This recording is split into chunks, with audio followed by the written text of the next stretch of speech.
Mais par contre, tout ce que tu disais tout à l'heure aussi est vrai. C'est-à-dire que demain, la personne qui a décidé d'acheter là-bas, moi, ce que je lui conseille, c'est à la livraison de ne pas le mettre en long terme, mais de le mettre en short terme, au moins 1 an.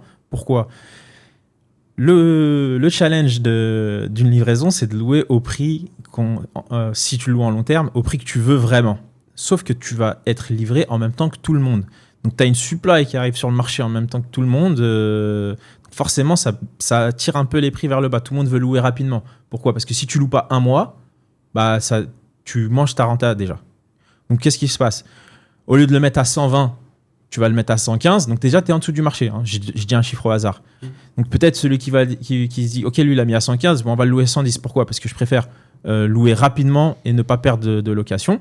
Donc, une livraison, ça ramène les prix vers le bas parce que tout le monde arrive en même temps sur le marché.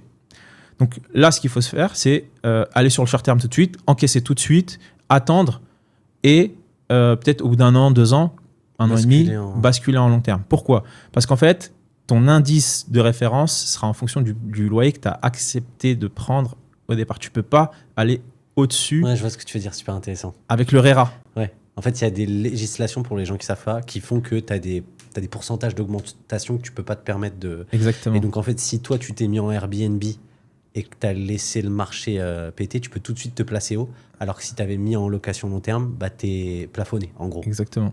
Et